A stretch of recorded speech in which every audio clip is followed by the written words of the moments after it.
a soif et la paix ce matin. Seigneur, nous voulons monter à ta hauteur. Nous voulons entrer dans ta dimension. Seigneur, nous voulons te voir tel que tu es. Nous voulons goûter à ta présence. Nous voulons goûter à ta sainteté. Nous voulons goûter à ta grâce, Seigneur. Nous ne voulons pas que monter pour monter. Nous voulons monter pour être avec toi. Nous voulons monter pour être avec toi. Seigneur, chaque fois que tu as voulu introduire quelqu'un dans une nouvelle dimension, tu lui as dit monte ici. Ce matin, Seigneur, nous voulons répondre à ton invitation. Nous aussi, nous voulons monter. Nous voulons goûter autre chose. Nous voulons être là où tu es. Nous voulons te suivre partout. Nous voulons goûter à ta présence, Seigneur, à ta magnifique présence, à ta sainte présence. Seigneur, fais-nous la grâce. Fais-nous grâce. Fais-nous grâce de ta présence. Fais-nous grâce de ta présence, Seigneur. Fais-nous grâce de ta présence. Seigneur, la Bible nous dit que la verge de Aaron, dans ta présence, Seigneur, a fleuri. Tout ce qui est mort et qui rentre dans ton contact, Seigneur, retrouve la vie. C'est pour cela, ce matin, nous voulons exposer nos cœurs mortels. Nous voulons exposer nos cœurs morts. Nous voulons exposer nos cœurs amers. Nous voulons exposer nos cœurs à ta présence. Parce que nous savons que ta présence a la capacité de donner la vie. Ta présence a la capacité de donner la paix. Ta présence a la capacité de donner la joie. S'il te plaît, Jésus, fais-nous opérer ce matin sous un ciel ouvert. Merci pour le ministère des anges que tu nous libères dans ce lieu. Merci pour cette belle atmosphère. Merci pour ta présence. Seigneur, tu dis que là où deux, trois sont assemblés en ton nom, certainement tu es là. Nous avons l'assurance de ta présence. Nous avons l'assurance de ton omniprésence. Ce que nous te demandons ce matin, c'est ta manifestation. Ce que nous te demandons ce matin, c'est ta manifestation. Mets-toi en ce lieu. Mets-toi en ce lieu. Fais du bien à ton peuple, Seigneur. Fais du bien à tous les cœurs présents. Fais du bien, Seigneur. Fais-nous du bien. Merci pour ta grâce. Est-ce que tu peux prier avec moi ce matin? Shani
force qui est là. Ah ouais, tu fais pas doucement aussi. Tu manges avant de venir, Marie. Parce que si tu mangeais, tu allais casser la baguette. Gloire à Jésus. Dis à ton frère, bienvenue dans la présence de Dieu. Alors, je sens que mon micro fait un écho. On réglait ça. Gloire à Jésus. Alors, ce mois de mai, nous traitons d'un thème qui est plaire à Dieu. Dis à ton frère, plaire à Dieu. Dis à ton frère, plaire à Dieu. Dis-lui bien, plaire à Dieu. Alors, j'aime particulièrement ce thème, n'est-ce pas? Je ne sais pas pour toi, mais ce thème me fait énormément de bien. J'aime particulièrement ce thème parce que, généralement, on a tendance à chercher en Dieu, on a tendance à chercher en lui notre bonheur, on a tendance à chercher en lui notre sécurité, notre paix, notre secours. Mais peu sont les personnes qui entrent dans la présence de Dieu, qui lui demandent Jésus, comment est-ce que je peux te plaire, n'est-ce pas? Comment est-ce que je peux te plaire? Qu'est-ce qui peut faire ta joie? Et ce thème-là me plaît parce que ça nous permet de remettre nos pendules à l'heure, n'est-ce pas? De revenir à la réalité de la parole de Dieu, de revenir à la réalité de l'évangile. C'est vrai, nous voulons que Dieu fasse pour nous. C'est vrai qu'on nous a dit qu'en Jésus, il y a la paix, il y a la vie, il y a la solution, il y a la prospérité, il y a la guérison, il y a la restauration. On nous a dit qu'en Jésus, il y a toutes ces choses. Mais Jésus aussi a un cœur, Jésus aussi a des besoins. Et quand nous rentrons dans sa présence et que nous demandons, Jésus, qu'est-ce que nous pouvons faire pour te plaire? Son cœur est réjoui. Alléluia. Hier, j'étais dans la présence de Dieu et j'étais en train de lire un livre. Et quand je suis arrivée à la fin du deuxième chapitre du livre, et l'homme de Dieu rendait témoignage d'un jeune homme comme ça, qui était très talentueux. Il était vraiment très talentueux. Il jouait au tennis. Il était vraiment extrêmement talentueux. Et il faisait même les championnats internationaux. Il était vraiment tout bon dans son domaine. C'est pas comme si c'était un amateur. Il était très bon dans son domaine. Et il expliquait comme ça que le jeune homme, un jour, il est allé dans la présence de Dieu à l'église et ils ont prophétisé sur lui qu'il serait un puissant serviteur de Dieu, un très grand serviteur de Dieu. Et le jeune homme a dit que non, lui, vraiment, toute sa passion, tout son cœur, c'est pour le tennis. Toute sa passion, tout son cœur, c'est pour le tennis. Il y a une chose dans laquelle il est bon et il le sait, c'est le tennis. Et il ne voulait pas jouer au tennis. Et il dit qu'un jour, alors qu'il allait à l'entraînement, il a senti comme, je ne sais pas si je vais dire un déboîtement, mais il est tombé. Et quand on l'envoie à l'hôpital, on s'est rendu compte que son fémur n'atteignait pas ici c'est quoi? Sa hanche. Voilà, en tout cas, entre sa hanche et puis son fémur, il y avait une sorte de décalage. Donc son os était petit, quand je dis petit en termes de longueur, son os était petit et son os n'atteignait pas sa hanche. Et donc il est resté comme ça, couché, paralysé. Pourtant, ses jambes étaient bien, tout, mais il est resté couché, paralysé. Et il dit que dans cette période-là, puisqu'il n'avait rien à faire, il était immobile. Donc il lisait la Bible, il écoutait les enseignements. Et il est rentré en lui-même, il a dit Jésus, qu'est-ce que je peux faire pour recouvrer l'usage de mes membres? Qu'est-ce que je peux faire pour recouvrer l'usage de mes membres? Et il expliquait comme ça que la présence de Dieu est venue à lui. Et la présence de Dieu lui a dit, sois mon serviteur. Deviens mon serviteur. Et il dit qu'il a pris la résolution de devenir serviteur de Dieu. Mais avant ça, on avait dit qu'on allait l'opérer pour mettre une sorte de liaison, une sorte de fer pour lier ses membres. Et quand il a fini de recevoir la parole, il a dit comme ça qu'il ne va pas subir l'opération. Il croit par la foi que Jésus va le guérir. Donc chaque matin, ils essayaient, ils tombaient, jusqu'à ce qu'un matin, il se lève et il se rend compte qu'il tient sur ses pieds. Il marche, il tient sur ses pieds. Et quand ils sont repartis à l'hôpital, on dit que son os a poussé. Et il dit qu'à partir de là, il a commencé à servir dans l'église de son papa. Mais il dit chose étrange, il y a un homme de Dieu qui était venu avant ça, qui avait prophétisé sur l'église, que l'église allait tripler. Mais il ne savait pas que l'église qui allait tripler allait passer par lui. Il dit, lorsqu'il a répondu à l'appel, qu'il a dit oui à Jésus, dès qu'il a commencé à servir le Seigneur, c'est comme si c'était une église de 200 personnes, ils ont atteint les 750 personnes. Ils ont atteint les 750 personnes. Et il a dit, à la fin du chapitre, il disait comme ça, tout est parti d'un Seigneur. Qu'est-ce que je peux faire pour te rendre heureux? Donc, comme moi je lis ça, et que je suis à la fin du deuxième chapitre, parce qu'on ne lit pas un livre pour le lire. Quand j'ai fini le deuxième chapitre, quand j'ai lu cette partie-là, j'ai fermé d'abord. Je dis, ah Seigneur, Peut-être que je pense te servir, peut-être que je suis en train de te servir et que peut-être que je suis en train de performer, je me dis que je suis en train de tout donner, tout et tout. Mais qu'est-ce que je peux faire pour te rendre plus heureux? Qu'est-ce que je peux faire pour te rendre plus fier? Vous voyez, j'ai posé la question, ça n'a même pas fait 2 minutes. Ça n'a même pas fait 2 minutes. Je suis tombée dans un sommeil étrange. S'il y a une chose que moi je ne fais pas, ce sont les songes. En une année, si j'ai trop fait de songes, c'est 3 songes. Donc ça, c'est quand vraiment Dieu m'a beaucoup visité. Je ne rêve pas, je ne fais pas de songes. Là, la chose que je fais le plus, c'est sentir. Mais je ne fais pas de songes. Dès que j'ai posé la question, peut-être 3 minutes, je suis tombée dans un profond sommeil. Et mon sommeil a duré exactement 4 minutes. Et dans les 4 minutes, j'ai fait un songe. C'est étrange, j'ai fait un songe. Et c'est comme si Dieu était venu dans le songe à répondre à ma prière exacte. C'est-à-dire qu'une réponse exacte. Quand je me suis levée, j'ai dit que ouais, Seigneur, tu parles. Les gens disent que tu ne parles pas, mais il se pourrait que c'est parce que ce qu'ils te disent ne t'intéresse pas. Une fois que tu demandes une chose à Dieu qui l'intéresse, il te répond. Dès que j'ai dit, Seigneur, qu'est-ce que je peux faire pour te rendre heureux, pour te rendre plus fier, automatiquement j'ai eu ma réponse dans un songe. Et quand je me suis levée, j'ai dit que ouais, on chantait que tu es vivant, mais tu es vraiment vivant. Et j'ai eu ma réponse. Plaire à Dieu, ce n'est pas que le thème du mois de mai. Ça devrait être ton leitmotiv. Tu ne peux pas juste être chrétien pour être chrétien. Tu ne peux pas juste accepter Jésus pour marcher dans la vie, pour dire que non, moi je suis chrétien. Comme si chrétien, c'était un tatouage, comme si chrétien, c'était un pins. C'est ça, non? Comme si c'était un pins. Plaire à Dieu devrait être la quête de ton cœur. Dis à ton frère, plaire à Dieu devrait être la quête de ton cœur. Alors nous continuons dans notre série d'enseignements. La première semaine, nous avons posé les bases sur ce que c'est que plaire à Dieu. Nous avons enchaîné en même temps en parlant d'intégrité. La deuxième semaine, qui était la semaine dernière, nous avons parlé de service. On a dit que si quelqu'un sert Dieu, automatiquement il lui plaît. Et que la position, sinon le cœur de Dieu est dans le service. Et ce matin, je veux que nous abordons un autre point, n'est-ce pas, de notre série d'enseignements. Ce matin, je veux que nous parlons de traiter la question de l'orgueil pour plaire à Dieu. Traiter la question de l'orgueil pour plaire à Dieu. Donc moi, Jacques 4, le verset 6, la Bible dit, il accorde au contraire une grâce plus excellente. C'est pourquoi l'Écriture dit, Dieu résiste aux orgueilleux, mais il fait grâce aux hommes. Tu peux lire avec moi. Il accorde au contraire une grâce plus excellente. C'est pourquoi l'Écriture dit, lis avec moi, Dieu résiste aux orgueilleux, mais il fait grâce aux hommes. Alléluia. Vous voyez, la question est sans appel. La question est sans équivoque. La question est sans discussion. Jacques nous dit que Dieu résiste aux orgueilleux, mais il fait grâce aux hommes. En fait, Dieu ne se détourne pas des orgueilleux, n'est-ce pas?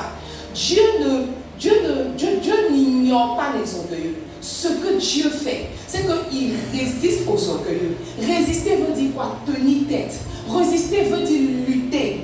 C'est ça, non? Résister veut dire contrecarrer. En d'autres termes, dès que tu es compté parmi les orgueilleux, celui qui devient ton ennemi, ce n'est pas Satan, c'est Dieu. Celui qui devient ton ennemi, ce n'est pas Satan, c'est Dieu. Dieu résiste aux orgueilleux. Dieu a les orgueilleux en horreur. Une fois que tu es compté parmi les personnes orgueilleuses, tu es disqualifié. Dieu, tu ne plais pas à Dieu. Tu n'es pas comme un parfum de bien de Dieu. Tu as Dieu, sinon Dieu t'a en horreur. Dis à ton voisin, Dieu résiste aux orgueilleux. Dis-lui, Dieu résiste aux orgueilleux. Alors que Samuel, n'est-ce pas, alors que Élie parlait à ses fils, Ophni et Phiné, il avait entendu parler de ce que les jeunes hommes faisaient dans sa présence. Il avait entendu parler de ce que les jeunes hommes faisaient dans la présence de Dieu, dans la maison de Dieu. Ils mangeaient la viande réservée aux sacrificateurs. Ils couchaient avec les femmes aux portes du temple, n'est-ce pas? Et Élie parle à ses frères, à ses fils, pardon, et il leur dit, donne-moi un Samuel. Il dit, 1 Samuel 2, verset 25, si un homme pêche contre un autre homme, Dieu le jugera. Mais s'il pêche contre l'Éternel, qui intercédera pour lui? Tu sais, tu peux avoir une histoire avec ton frère. Un autre frère va régler. Tu peux avoir une histoire avec ton papa. Tu vas envoyer ton tonton pour parler en ta faveur. Tu peux même avoir une histoire avec ton pasteur, n'est-ce pas? Dieu va lui parler, il faut le laisser tomber. Mais Élie dit à ses fils, regarde, si quelqu'un a un problème avec Dieu, qui intercédera pour lui? En d'autres termes, tu n'as pas intérêt d'avoir Dieu comme ennemi. Tu n'as pas intérêt d'être dans la ligne de mire de Dieu. Parce que jusqu'à preuve du contraire, Dieu n'a jamais raté sa cible. Chaque fois que tu t'ériges en orgueilleux, chaque fois que tu laisses l'orgueil monter dans ton cœur et demeurer dans ton cœur, je peux t'assurer que Dieu devient ton premier ennemi. La Bible dit que Dieu résiste aux orgueilleux. En fait, il se pourrait même que les résistances que tu vois dans ta vie ne sont pas le fait de Satan. C'est Dieu qui s'est levé pour se dresser contre toi. Au cas où tu ne le sais pas, Dieu attaque. Au cas où tu ne le sais pas, Dieu tue. La Bible nous dit qu'il a envoyé Moïse aller délivrer le peuple d'Israël, n'est-ce pas, de la main de Pharaon. Et alors que Moïse se lève, Moïse va délivrer le peuple, il prend le peuple, les gars de la planète, quand ils sont passés par la mer Rouge, ils ont commencé à chanter des cantiques. C'est là qu'on peut dire que la première chante est née, Myriam. Elle a ordonné un cantique de louange. Ils ont loué Dieu comme il se devait. Ils ont célébré Dieu comme il se devait. La Bible dit que alors que Moïse s'avançait, Dieu l'attendait à un carrefour pour le tuer. Tu ne peux pas comprendre comment celui qui appelle est celui qui fauche et qui tue. Peut-être que tu ne le sais pas, mais Dieu tue. Peut-être que tu ne le sais pas, mais Dieu peut s'ériger en ennemi. Et je peux t'assurer que si Dieu est ton ennemi, tu ne vas pas t'en sortir. Dis à ton frère, Dieu résiste aux orgueilleux. Dis-lui, Dieu résiste aux orgueilleux. Alors ce matin, je veux que nous traitons en profondeur, en hauteur, en largeur de la question de l'orgueil, n'est-ce pas? Je veux que nous parlons de la question de l'orgueil. Et ma prière, c'est que tu ne sois pas, tu ne t'enfles pas d'un certain orgueil. Parce que généralement, les orgueilleux, quand on dit qu'ils sont orgueilleux, ils disent qu'ils ne sont pas orgueilleux. En fait, quand je suis en train de parler et que tu te sens humble, même c'est la preuve que tu es orgueilleux. Yes. Yes. Tous ceux qui se sentent humbles sont orgueilleux. Tous ceux qui se sentent orgueilleux sont orgueilleux. Okay. Dis à ton frère, tu es orgueilleux. Dis à ton frère, tu es orgueilleux. Dis-lui bien, tu es orgueilleux. J'ai essayé de chercher, n'est-ce pas, des définitions à l'orgueil. Mais je n'ai pas vraiment trouvé de définition. Et je me suis rendu compte qu'au fait, l'orgueil ne se définit pas. L'orgueil se décrit. Okay. Il n'y a pas de définition pour l'orgueil. Je ne vais pas te dire qu'un orgueilleux, c'est celui qui a un gros cœur.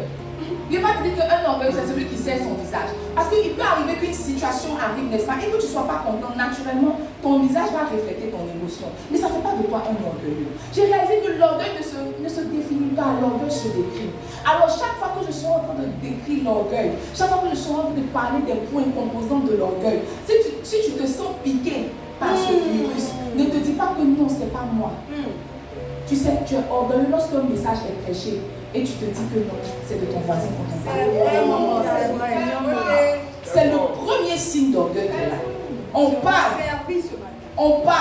et tu estimes que non, c'est pas de moi, c'est de mon voisin. On donne un exemple, tu dis que ah ça là, c'est mon frère qui est là. S'il était venu, dis à ton frère, c'est toi l'orgueilleux. Dis-lui, c'est toi l'orgueilleux. Dis-lui, c'est toi l'orgueilleux. Alors, la première description que j'ai donnée à l'orgueil, n'est-ce pas, c'est que l'orgueil, c'est l'amour du moi. Qui s'aime ici?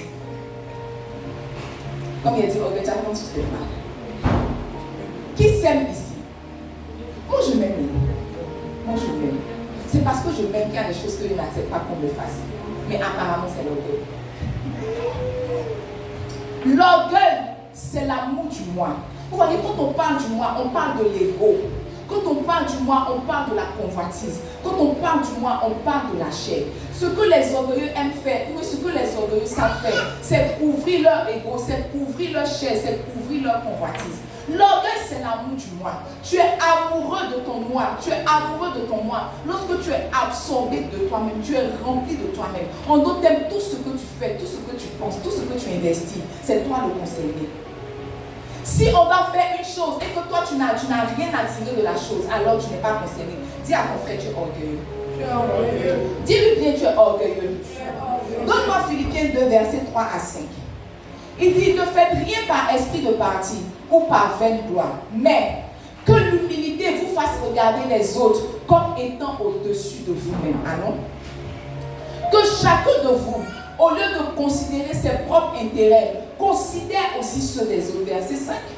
Ayez en vous les sentiments qui étaient en Jésus-Christ. En d'autres termes, quand tu n'es pas en train de considérer les intérêts des autres, tu n'as pas les sentiments qui étaient en Jésus-Christ, tu es orgueilleux. Au cas où tu ne le sais pas, tous les orgueilleux sont égoïstes et tous les égoïstes sont orgueilleux. Il n'y a pas d'orgueil sans égoïsme, il n'y a pas. Tous ceux qui sont orgueilleux, quand tu les analyses, quand tu les regardes, ils sont le centre de leur vie. Ils sont le centre de leur vie. Même quand ils prient, c'est Seigneur, donne-moi. Seigneur, je veux. En fait, tout est eux. Tout est question d'eux. Il n'y a jamais que la vie dans la présence dit, oh Seigneur, regarde mon église. Souvent, on fait le culte, on est rempli. Souvent, on fait le culte, on n'est pas rempli. Seigneur, je veux monter à la montagne 21 jours de jeûne pour que tu apportes, pour que tu attires les âmes. Jamais. Toi, ça ne t'intéresse pas, n'est-ce pas? Quand toi, tu montes dans la présence de Dieu, Seigneur, et mon argent, et mes finances, et mon mariage là, et ce que je t'avais demandé, pourquoi m'as-tu abandonné? Élie, dis à ton frère, tu es orgueilleux. Dis à ton frère, tu es orgueilleux. Dis-lui, tu es orgueilleux. L'orgueil, c'est comment une personne se voit elle-même. L'orgueil, c'est comment une personne se voit elle-même. On a tous une opinion de nous-mêmes, qu'elle soit favorable ou pas. On a tous une opinion de nous-mêmes. Mais voyez, la particularité des orgueilleux, c'est que les orgueilleux se voient indispensables. Les orgueilleux se voient, se sentent au-dessus de la mêlée. Les orgueilleux ne se mélangent pas, non. Pourquoi vont-ils se mélanger à nous? Ils sont les plus forts, les plus grands, les plus beaux. Dis à ton frère, tu es orgueilleux. Dis à ton frère, tu es orgueilleux. Donne-moi un Samuel 15, verset 17. Lorsque Saül a désobéi à l'Éternel, Samuel a fait une lecture prophétique de son comportement. Tu vois, quand nous on lit comme ça, on se dit que c'est juste une désobéissance. Mais Samuel a dit à Saül, il dit, lorsque tu étais petit à tes yeux, en d'autres termes, tu as désobéi parce que ton regard sur toi-même a changé. Tu te vois trop grand, avant tu ne travaillais pas. Tu venais nettoyer le top. Depuis que tu as eu un CDI et qu'on te paye 500 000, pourquoi le pasteur va t'appeler pour nettoyer? Toi, tu vas me donner l'argent, je vais payer quelqu'un pour nettoyer. Dis à ton frère, tu es orgueilleux. Okay. Comment tu te vois toi-même? Il y a des choses qu'on ne te dit pas. Non. Il y a des choses qu'on ne te dit pas. Dis à ton frère, tu es orgueilleux. Dis-lui, tu es orgueilleux. Dis-lui, tu es orgueilleux. Je suis orgueilleux. Il a, en fait, l'orgueilleux a une image de lui-même qui le pousse à réclamer les honneurs, qui le pousse à réclamer les positions de hauteur. L'orgueilleux, en fait, il se voit tellement grand que quand tu dis que, par exemple, tu l'appelles grâce. Elle dit non, c'est pas grâce, c'est madame Botamba. Ok. Dis à ton frère, c'est l'orgueil. Dis à ton frère, c'est l'orgueil. Les orgueilleux aiment les félicitations, les orgueilleux aiment les acclamations. Tu as fini peut-être de chanter, ou bien tu as fini de servir, puis tu viens voir ton frère. Ah, c'était comment? Ah, c'était comment? Tu as trouvé ça comment? Non, et tu as tué? Non. J'ai rien fait. La gloire est l'éternel. Pourquoi tu es orgueilleux? Hey! Tu as tué. Aïe, ça là j'ai tué. Je me suis même pas préparé. Je me suis pas préparé. Ça là, il n'y a rien fait. Il n'y a rien fait, mais je me suis même pas préparé. Est-ce qu'il me préparait maintenant? Dis à ton frère, tu es orgueilleux. Tu aimes les acclamations. Quand tu fais quelque chose qu'on ne t'a pas félicité, tu tournes sur toi-même. Peut-être que tu as porté ton nouvel habit. D'habitude, tu fais offrande là, par mobile money. Mais comme tu as porté une nouvelle habit et une nouvelle chose, tu vas te faire. Dis à ton frère, tu es orgueilleux. Dis-lui, tu es orgueilleux. Regarde, l'orgueil est quelque chose de très subtil. Les orgueilleux ne se rendent pas compte qu'ils sont orgueilleux. L'orgueil est quelque chose de très subtil. L'orgueil est quelque chose de très subtil. Il y a des condamnations que nous avons appelées dans nos vies, juste parce qu'on est orgueilleux. Juste parce qu'on est orgueilleux. La troisième chose que les orgueilleux font ou que les orgueilleux sont, c'est qu'ils s'attribuent le mérite d'une chose que Dieu a fait. Ils s'attribuent le mérite d'une chose que Dieu a fait. Peut-être qu'on t'a confié une bergerie, on t'a confié une auberge, et peut-être je t'ai confié 4 personnes. Aujourd'hui, vous êtes qui? Je dis que tu es parfaitement. Oui, mais c'est parce que moi, tous les samedis, on est sur terrain. Tu es orgueilleux. En fait, tu es orgueilleux parce que tu n'évalues pas le poids de la grâce. Tu n'évalues pas le poids de la grâce. Tu as eu une bonne note. On dit que, aujourd'hui, tu as bien travaillé. J'ai fait des nuits blanches. C'est l'orgueil. Tu minimises le poids de la grâce. Regarde comment tu as de longs cheveux. Ah, c'est que tu n'as pas encore vu ma grande soeur. C'est ça même, c'est dans notre famille. C'est de l'orgueil. C'est de l'orgueil. tu n'évalues pas le poids de la grâce. Je ne sais pas quel exploit tu as déjà accompli dans ta vie, mais je peux t'assurer que c'est parce que Dieu t'a aidé. Il n'y a rien que tes efforts peuvent produire. C'est parce que Dieu t'a aidé. L'orgueilleux minimise le poids de la grâce. Il se juge aux efforts. Il se pèse aux efforts. Il se dit que comme il a fait les efforts, alors voici le résultat de ses efforts. Dis à ton frère, tu es orgueilleux. Dis à ton frère, tu es orgueilleux. Donne-moi Daniel 4, verset 29 à 30. La Bible dit, au bout de 12 mois, comme il se promenait dans le palais royal à Babylone, verset 30, le roi prit la parole et dit, n'est-ce pas ici Babylone la grande que j'ai bâti comme résidence royale par la puissance de ma force et pour la gloire de ma magnificence? Allons. Je n'ai pas le verset suivant, verset 31. La parole était encore dans la bouche du roi qu'une voix descendit du ciel. Apprends au roi Nebuchadnezzar qu'on va t'enlever le royaume.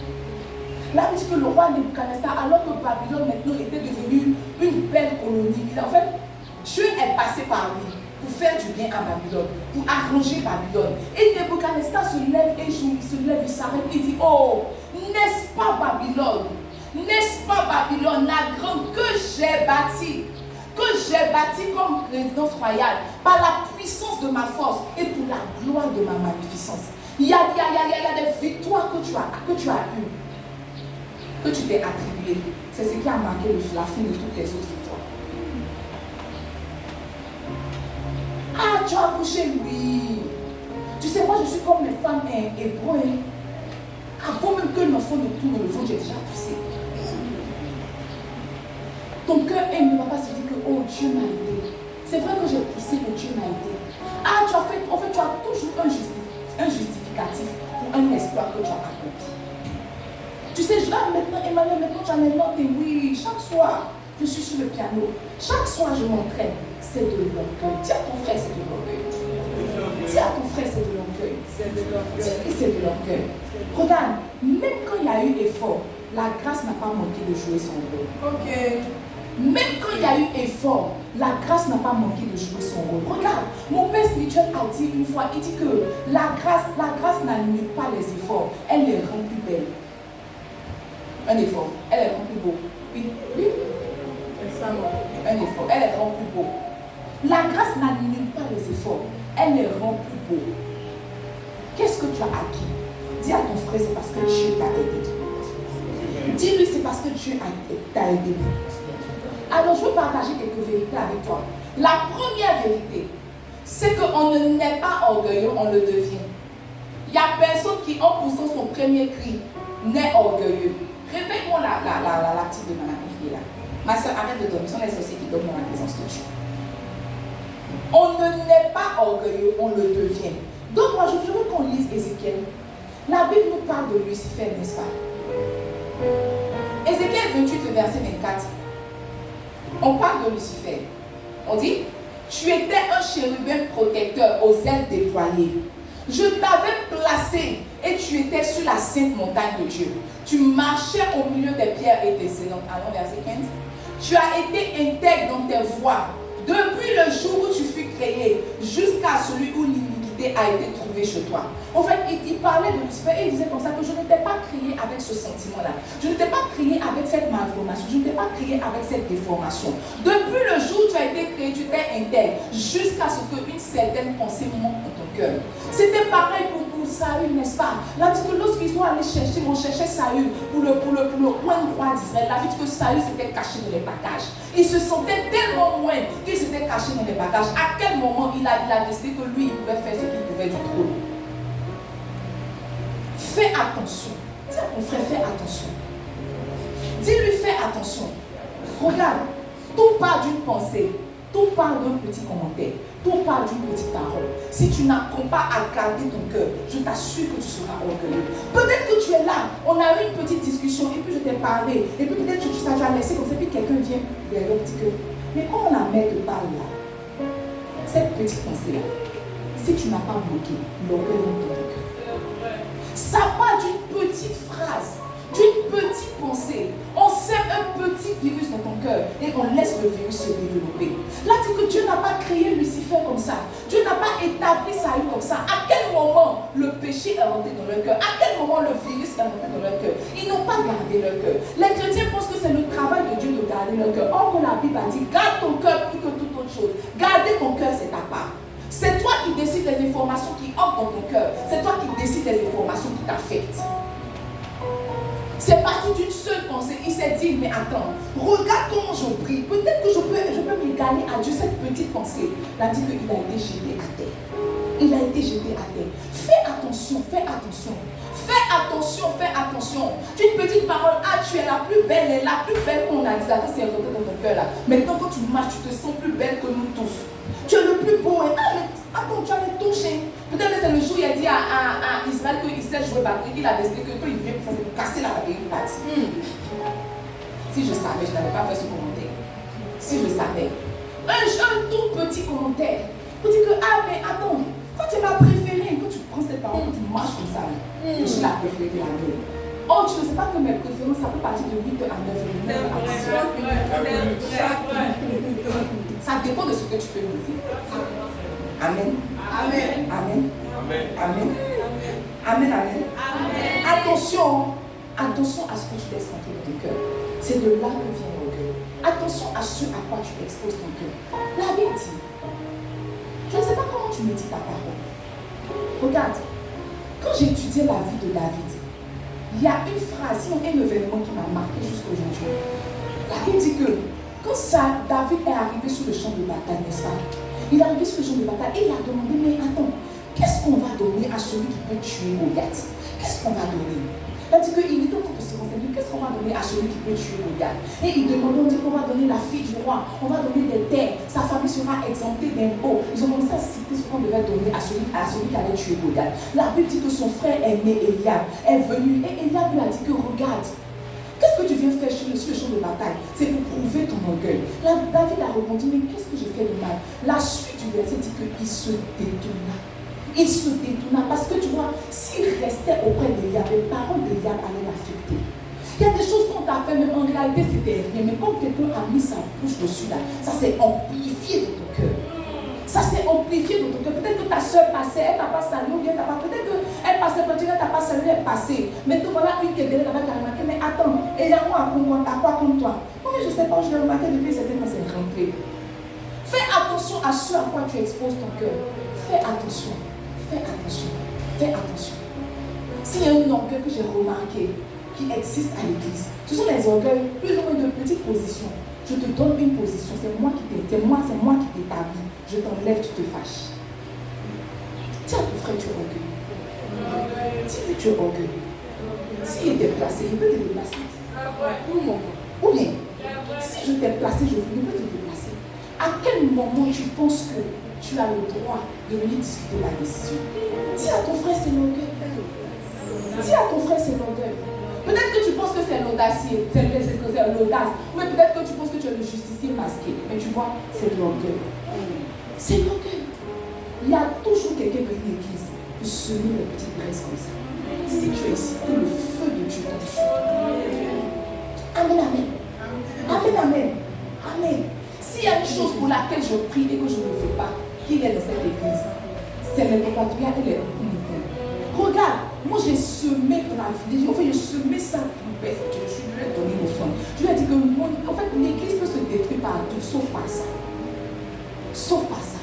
Tu as entendu après de Madame Yamon? La dernière fois, Madame Yamon m'a expliqué une affaire. Je lui ai dit, je vais dire à tes soeurs. Je n'ai pas dit ça. Il m'a dit. Je lui ai dit, je vais dire à tes soeurs. Pourquoi tu as appris à poser de la main pour la vie? Elle a dit qu'il est dit. C'est pas ça. Dis à ton frère, tu es orgueilleux. Dis à ton frère, tu es orgueilleux.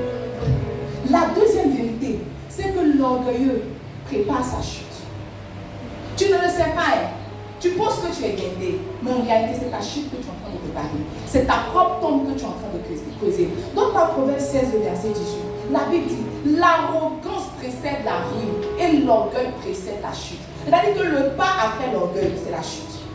Le pas après l'orgueil, c'est la chute. Dis à ton frère, le pas après l'orgueil, c'est la chute. Dis-lui, le pas après l'orgueil, c'est la chute. La meilleure manière d'écouter son chemin, c'est d'avoir l'orgueil dans ses bagages. Quelqu'un qui est orgueilleux ne va jamais loin. J'ai lu dans ma Bible et j'ai expérimenté dans la vie. Je n'ai jamais vu un orgueilleux qui s'en sort. Je n'ai jamais vu un orgueilleux qui s'en sort. Parce que tu vois, quand tu es orgueilleux, celui qui s'oppose à toi premier, c'est Dieu. Et si Dieu ferme le ciel sur ta tête, demande à Jonas. Demande à Jonas. La Bible dit qu'il était dans le bateau. Même les gars du bateau, les païens ont remarqué que Jonas, c'est parce que tu es là, j'étais dans le bateau. Quand Dieu travaille contre toi, il peut t'assurer que même les païens vont remarquer que tu es maudit. Même les païens vont remarquer que tu es maudit. Celui qui est orgueilleux là, il prépare sa chute. Tu ne vas jamais aller loin avec l'orgueil. Peut-être que l'orgueil te fait te sentir bien. Peut-être que l'orgueil alimente ton ego. Mais je peux t'assurer que la chute, le prochain pas, c'est la chute. Tu vas chuter si tu es orgueilleux. Tiens, ton frère, tu vas chuter si tu es orgueilleux. La troisième vérité, c'est que l'orgueil est la racine du péché.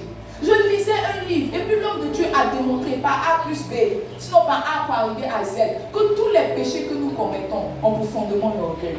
Quand il a démontré, j'ai vu que c'est vrai. Mentir que tu mens là, c'est parce que tu es orgueilleux. Voler que tu voles là, c'est parce que tu es orgueilleux. En fait, tous les péchés que tu commets, c'est parce que tu es orgueilleux. La fois où tu es tombé dans la fornication, c'est le jour où tu t'es senti trop près. C'est le jour où tu t'es dit que tu gérais. Le temps que tu ouvres les yeux, tu as forniqué. Tu as forniqué. Tu as forniqué. Tu as forniqué. Donne-moi Jacques 1, 13 à 15. Je veux lire la portion d'écriture. C'est Jacques qui parle. Il dit que personne, lorsqu'il est tenté, le dise. C'est Dieu qui me tente. Car Dieu ne peut être tenté par le mal et il ne tente personne. Dis à mon frère, Dieu ne tente personne. Dieu éprouve, il ne tente pas. Il ne tente plus même personne. Verset 14. Mais chacun est tenté quand il est attiré et amorcé par sa convoitise. Une des définitions, des descriptions qu'on a données à l'orgueil, c'est la convoitise. Donc, chacun est tenté quand il est attiré, amorcé par son propre orgueil. Verset 15. Puis, l'orgueil, lorsqu'elle a conçu, enfante le péché. Et le péché étant consommé, produit la mort. Le péché produit la mort. En fait, c'est comme si l'orgueil est le sol dans lequel tous les péchés sont semés, germent et grandissent. En d'autres termes, si tu es orgueilleux, tu vis dans le péché. Et tu vas aller en enfer. Tu vas aller en enfer. Tu vas aller en enfer. La quatrième vérité que je partage avec toi, c'est que l'orgueilleux est imperméable à la réprimande. Vous voyez, imperméable des enfants. C'est pour ça que quand tu es orgueilleux, quand tu fais des réprimandes, ça glisse sur ton corps. Ça ne te touche pas. L'orgueilleux est imperméable à la réprimande. Il est insensible à la condamnation. Tu vas lui parler, tu vas lui donner conseil. C'est surtout lui là que ça reste. Dis à ton frère, tu es orgueilleux. Dis-lui, tu es orgueilleux. Maintenant, c'est quand tu prends, ou bien c'est quand il ou elle prend la position de aîné, la position de chef même pour s'asseoir là. C'est là même que l'orgueil a atteint son sommet.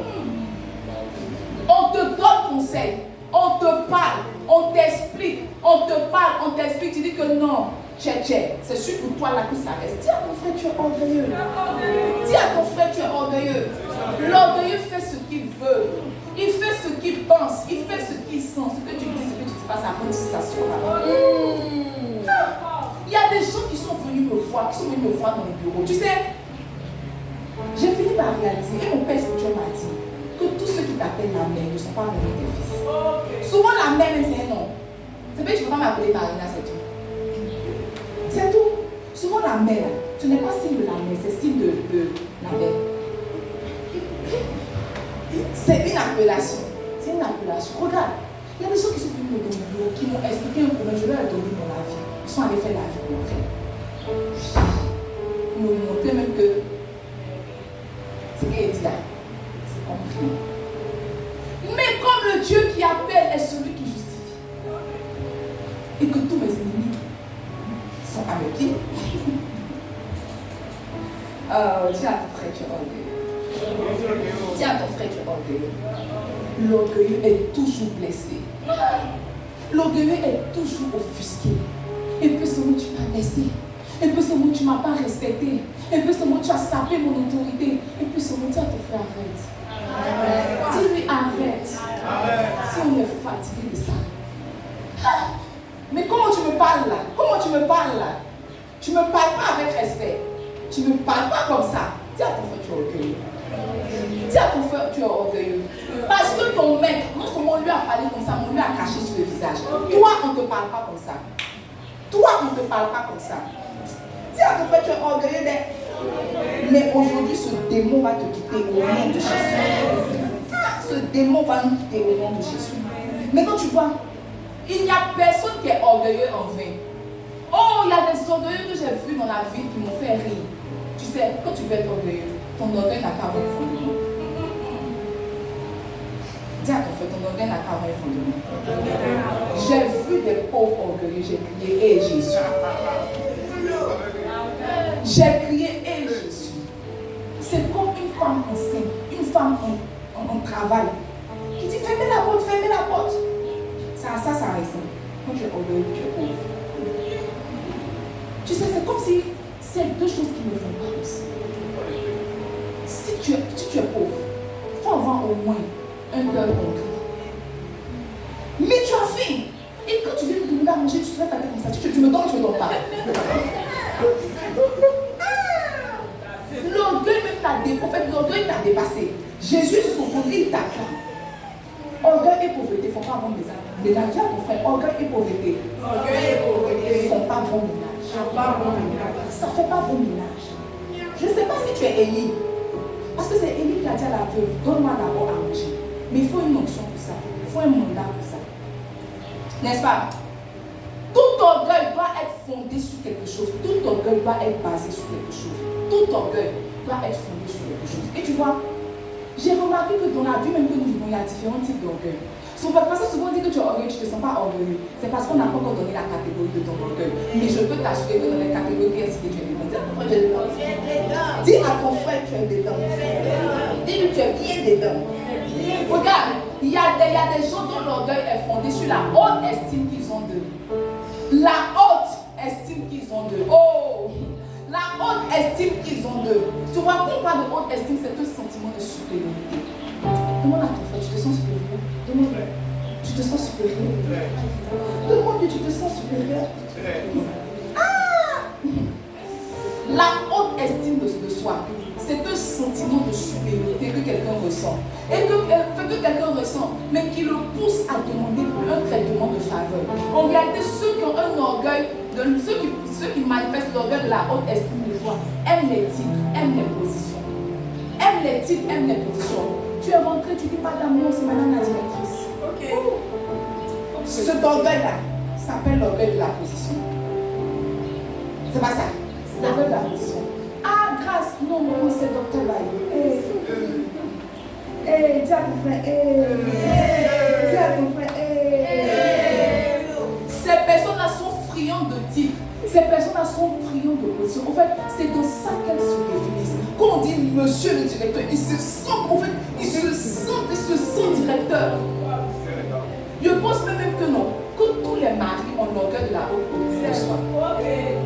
Quand tu dis, mon Seigneur, mais tu vois, c'est l'orgueil de la haute opinion, c'est ça non? La haute opinion, ça. Donne-moi Matthieu 23, verset 7. La Bible dit, ils aiment à être salués dans les places publiques et à être appelés par les hommes Rabbi, Rabbi. Ils aiment être salués dans les places publiques. Quand tu arrives comme ça, puisque tu veux t'asseoir, oui, Madame Bonia, non, c'est le pasteur Bonia. Ils aiment être salués dans les places publiques. Il faut qu'on sache qu'en fait, soit il est pasteur, soit elle est pasteur, soit en fait son titre là doit prévaloir. Ils aiment à être salués dans les places publiques et à être appelés par les hommes Rabbi, Rabbi, Rabouni, Rabouni, Rabouni. Ils aiment les titres. Demande à ton frère, est-ce que tu aimes les titres? Est-ce que tu te définis par une position? Alors tu es orgueilleux. Si tu es ici, que tu ressens le besoin de rappeler que tu es l'aîné, si tu es ici, que tu ressens le besoin de rappeler que tu es chef, si tu es ici, que tu ressens le besoin de rappeler que tu es la main, dis à ton frère tu es orgueilleux. Dis à ton frère tu es orgueilleux. Regarde, quand on voit chat là, on sait que c'est chat, il n'a pas besoin de miauler. Quand on voit chat, on sait que c'est chat. Un chat qui miaule veut nous montrer qu'il est chat jusqu'à il est chat. Sinon, quand nous on t'a vu comme ça, on a déjà su que tu es chat. Si tu ressens ce besoin-là, vous voyez, ça fait rire, mais c'est sérieux. Peut-être que vous n'avez jamais été confronté à ça. La plupart du temps, ce sont les hôtesses dans les églises qui souffrent. Quand tu te passes, non, non, non. Moi, je ne pense pas, sinon je ne pense pas de vous. C'est l'orgueil. C'est l'orgueil. C'est l'orgueil. En fait, comme tu es devenu, je ne sais pas, comme tu es devenu grand, comme tu es devenu roi, maintenant tu sens que tu mérites d'être assis devant. Tu mérites de t'asseoir devant. C'est de l'orgueil. La Bible dit, ils aiment être appelés rabbi. Ils aiment être appelés par leur titre. Ils aiment être qualifiés par leur titre. C'est comme si Emma vient maintenant et dit que appelez-moi maintenant maître. C'est vrai, on a vu que tu as soutenu ton master, nous-mêmes on t'a festé. Mais maître que tu veux nous imposer, c'est pourquoi? C'est l'orgueil. Tu veux qu'on t'appelle par titre. Tu veux que le monde entier sache. Tu veux que le monde entier sache que toi, là, quand tu marches, et nous on n'a pas master, mais toi tu as master. Mais quand ton master date de 2014, toi ton master, c'est un master frais. C'est un master frais. Si tu ressens ce besoin-là, regarde, c'est une plaie qu'il y a dans ton cœur.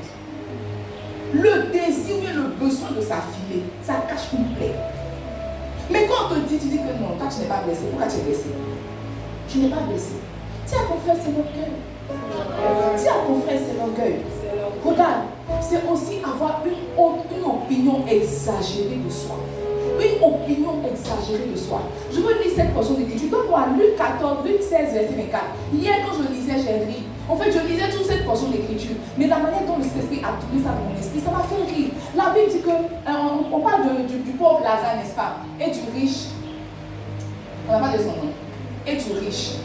Elle dit que Lazare était pauvre sur la terre, il est mort. Il allait dans le séjour d'Abraham. Le pauvre et le riche est mort sur la terre. Il allait dans le séjour des morts, n'est-ce pas? Maintenant, tu vois, quand il arrive là-bas, il identifie que, ah, mais je vois toujours Lazare. Et il dit, Père Abraham, aie pitié de moi. Envoie Lazare pour qu'il trempe le bout de son doigt dans l'eau et me rafraîchisse la langue. Car je souffre cruellement de cette flamme. En fait, il est dans les flammes, mais il considère que Lazare est quand même inférieur à lui. Il dit que, ah, Lazare, c'est vrai que tu es dans la félicité, mais envoie Lazare. Lazare n'a qu'à venir me servir à boire.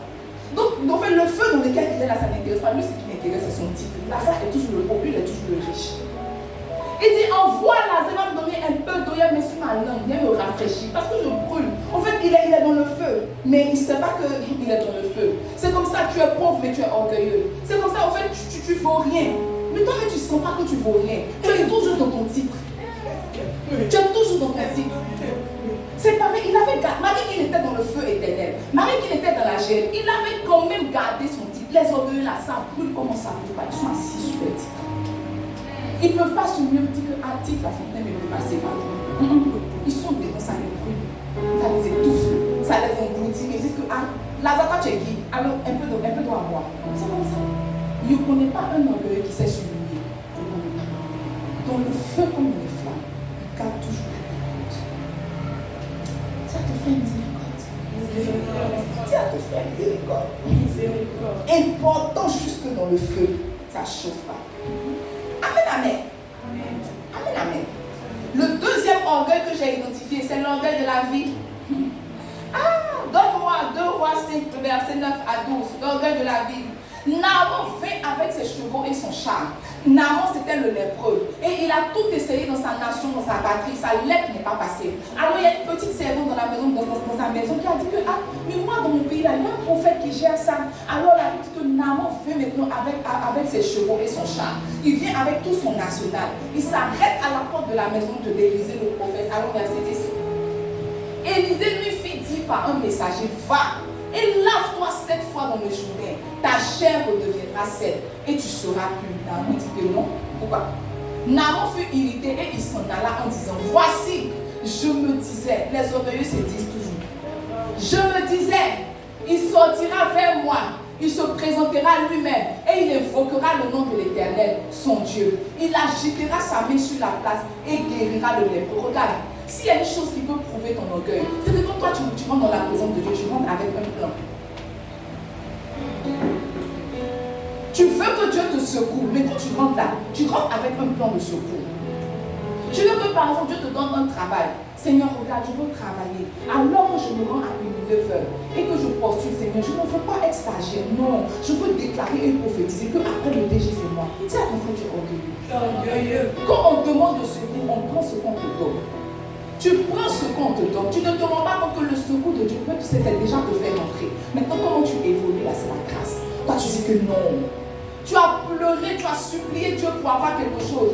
Tu as pleuré, tu as supplié Dieu pour avoir un travail. On dit que, il y a une soeur là, elle a un bébé, va surveiller. Moi, surveiller bébé. Toi, tu ne sais pas comment j'ai la maîtrise. Faut dire que tu es orgueilleux.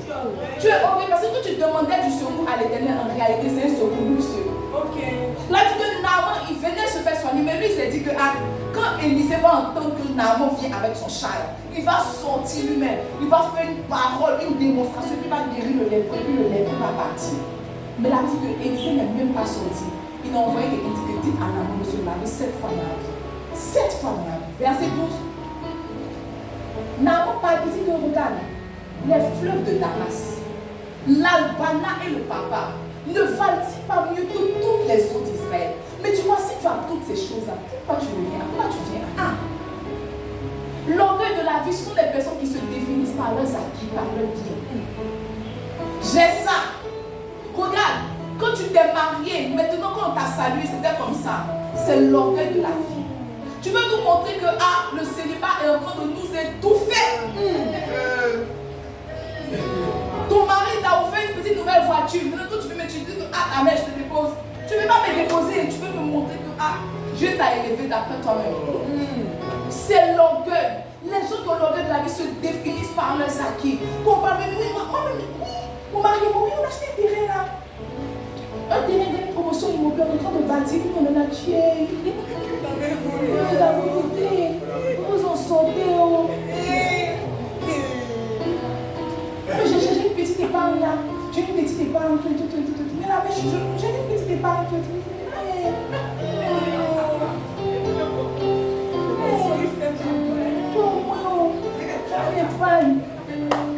Ils se définissent par leurs acquis. Le jour où tu t'es marié, c'est ce jour-là que tu t'es senti femme. Tiens, parce que c'est l'orgueil. Tu es femme de vie. Parce que en fait, tu t'es définie par le mariage. Tu te définis par tes acquis. Tu te définis par le nombre de chaussures que tu as. L'orgueil de la vie, c'est les personnes qui portent de nouvelles choses et qui veulent nous faire sentir qu'elles sont de nouvelles choses. Regarde, moi quand je préparais le message, je me suis repentie avant de venir. C'est parce que vous voyez, moi là, s'il y a un nouveau habit, il veut créer la fête. Peut-être qu'il n'avait pas fêté, mais si moi il y a un nouveau habit là, il avait dit, donc tu vas m'inviter tout simplement pour porter votre nouveau. Pour toi, là, j'ai un pantalon rose, moi j'ai été annoncé. On n'a qu'à partir, moi j'ai classe ce samedi là, j'ai un pantalon rose. Parce que tu vois, quand je porte un nouveau vêtement comme ça, je me sens raide, je me sens forte. S'il te plaît. Please. Quand il y a une nouvelle chose, mais quand il marche, j'ai l'impression de marcher sur mes adversaires. J'ai l'impression d'écraser la tête de mes ennemis. Quand il marche, en fait, souvent il y a des nouvelles choses, il dit à côté, oui, côté, il veut nous montrer. Quand il y a de nouvelles choses, parce qu'il me dit que dimanche prochain, il veut ne pas me réveiller. Il dit, il y a beaucoup cette chose. Il veut nous montrer que, si c'est l'orgueil de la vie, il ne faut pas y mentir. Il y a ça. Oui, par les amis, comme ça. Mais tu vois que je vais parler mes problèmes comme ça. Et puis je parle, je dis que, attends. Mais moi, j'ai la maîtrise. Quand tu as fait ces études, mais il faut te taire. C'est ça qu'on a fait à l'école. C'est ça qu'on a fait comme formation. Regarde, c'est l'orgueil. Tu sais pas, mais c'est l'orgueil. C'est l'orgueil. Je discutais avec mon papa. Il dit non, que c'est comme ça, on fait une FT. Je dis non, c'est pas comme ça, on fait. Il dit, mais attends.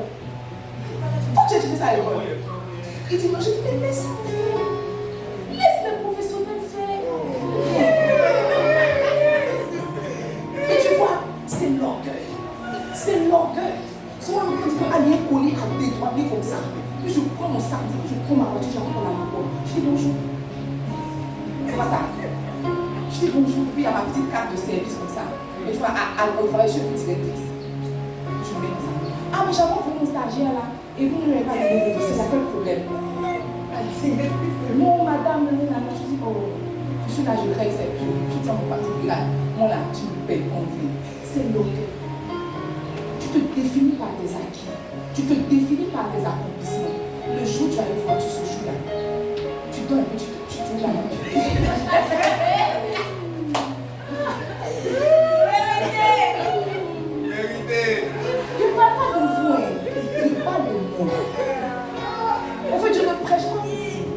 L'orgueil là, on est tous concernés. On est tous concernés. Regarde, souvent il y a des nouveaux habits. Je te dis, je me lève. C'est plié, on fait des pliés. C'est plié et des pliés pour mettre. Vous ne savez pas de quoi vous parlez. Je vous dis la vérité. Parce que quand je porte une nouvelle habit comme ça, je me sens. Alors que je devrais me sentir parce que je suis enfant de Dieu. Mais je me sens. Mais vous savez que je n'ai pas porté 2 fois. Parce qu'il me dit que mais j'ai beaucoup de filles. Si elles peuvent de temps en temps me donner 4 de bosser, mais tout ça fait quoi? Ça fait rien. Mais moi je vois ça. Mais c'est l'orgueil de la vie.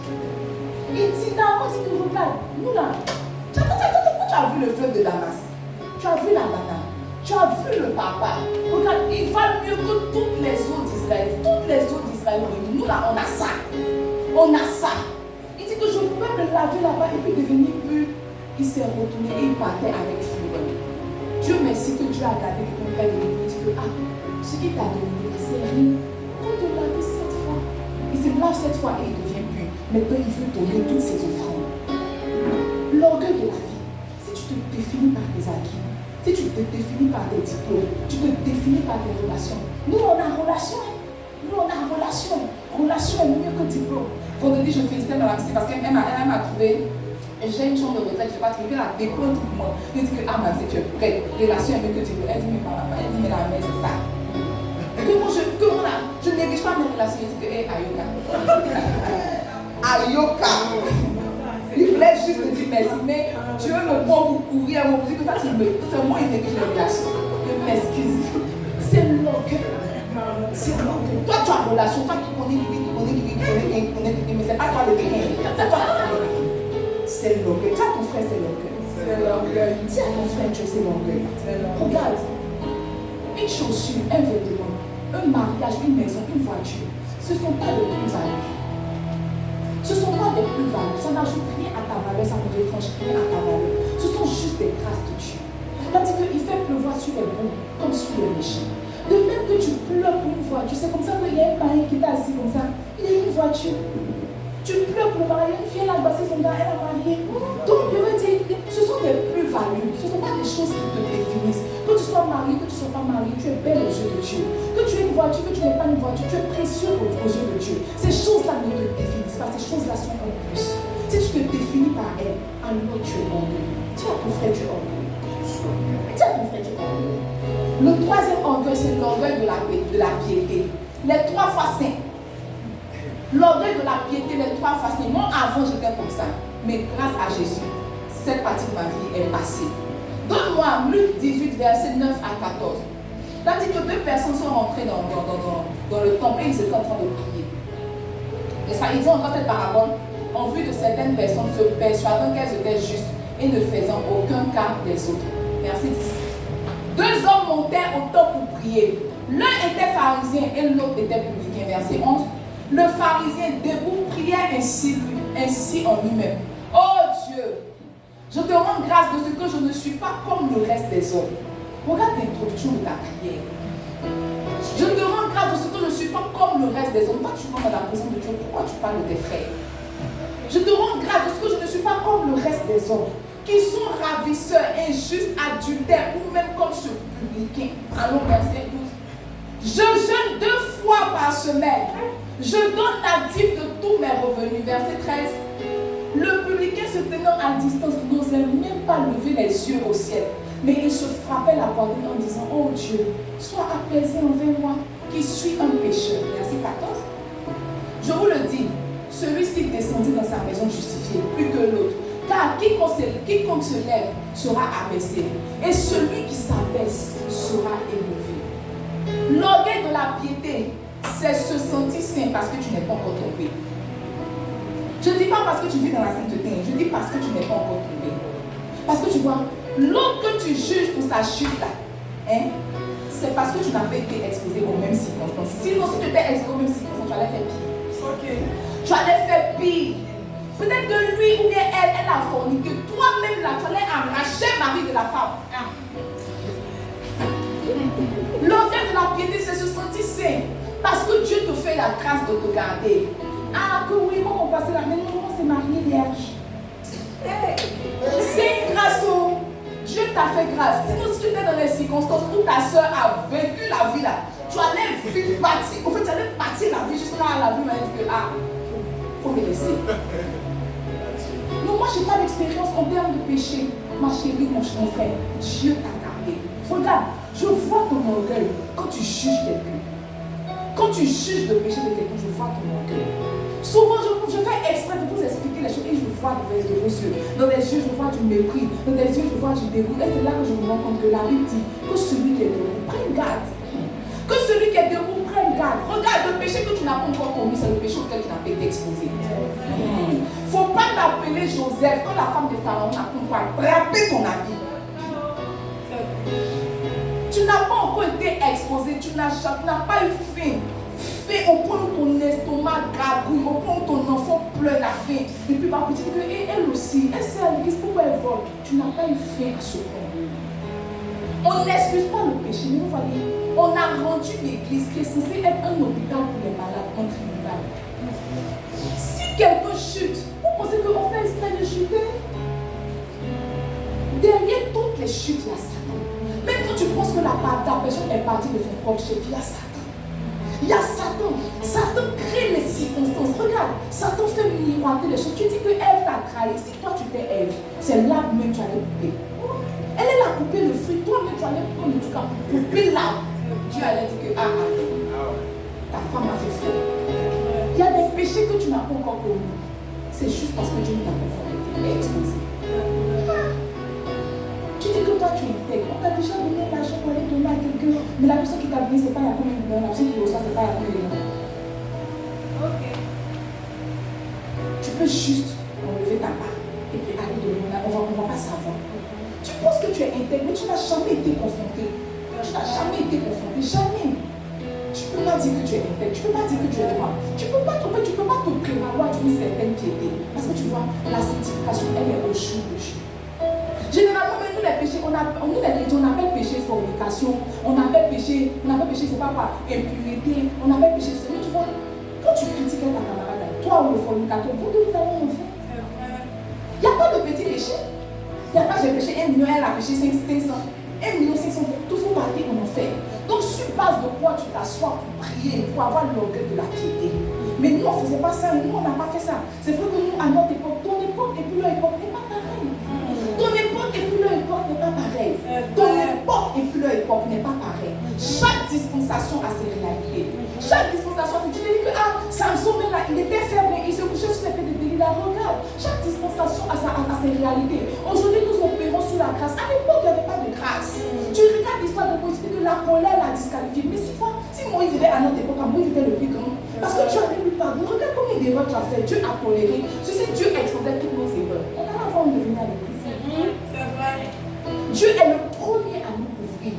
Mais toi, quand tu apprends pour ta soeur, venez les enfants. Ce que je veux te dire, c'est encore resté en nous. C'est encore resté en nous. Moi, c'est à toi de dire parce que tu es mon intime. Mais tu vois, ton intime a un intime. Ton intime là a son intime. Le temps qu'on ouvre les yeux, la calomnie est rentrée dans l'église. La personne se sont blessées et elle s'en va. Et tu pries, oh Éternel, envoie-nous les âmes. Dis à ton frère sorcier. Sorcier. Dis-lui bien sorcier. Dis-lui tu es sorcier. Chaque fois que quelqu'un pêche, on ne l'acclame pas. Mais tu vois, quand quelqu'un marche avec Jésus et qu'il pêche, peut-être qu'il rit avec toi, mais quand il se couche ou sur son lit, il y a un moment où il est seul avec le Saint-Esprit et le remords le ronge. C'est pas ton travail de faire le travail du Saint-Esprit. Satan est l'accusateur. Quand tu accuses, tu fais le travail de Satan. Quand tu appuies sur la plaie, tu ne sais pas ce que tu fais, mais tu fais le travail de Satan. C'est le Saint-Esprit qui convainc de péché et de justice. C'est pas quand tu vas lui dire tu as péché qu'il va sentir qu'il a péché. Le Saint-Esprit sait faire son travail. Il sait convaincre de péché et de justice. Il sait qu'il va l'attraper dos contre le mur pour lui dire que ce que tu as fait, ce n'est pas bon. Généralement, ceux qui pêchent, pourquoi ils vont? Pourquoi ils ne viennent pas? C'est la honte. C'est aussi de savoir qu'ils ont péché. Ils savent.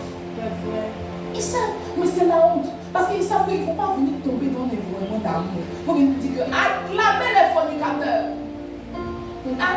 Mais j'ai appris, mais c'est pas grave. Tu as appris, ce que tu as appris, Dieu le dit. Ah, j'ai appris ton histoire là, c'était pas facile. Mais Dieu t'a fait grâce, reviens à la maison. Dis à ton frère sorcier. Dis-lui tu es sorcier. Dis-lui tu es sorcier.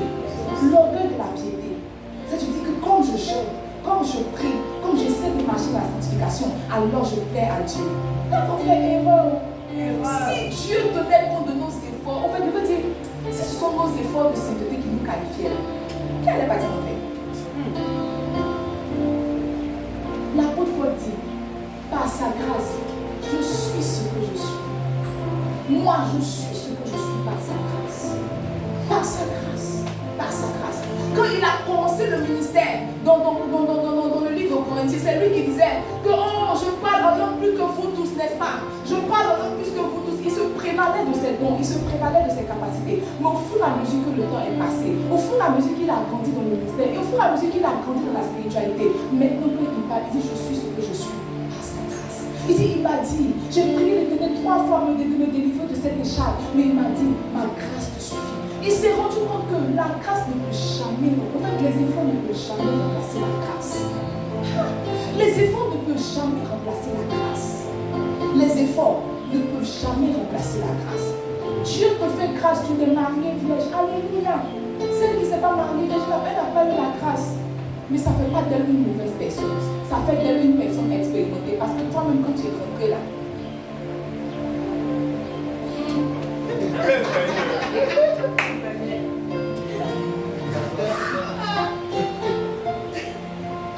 tout ici.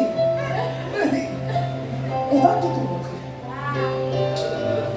Oh! Tout! Oh! Casse-toi! Décasse-toi! Place-toi! Oh!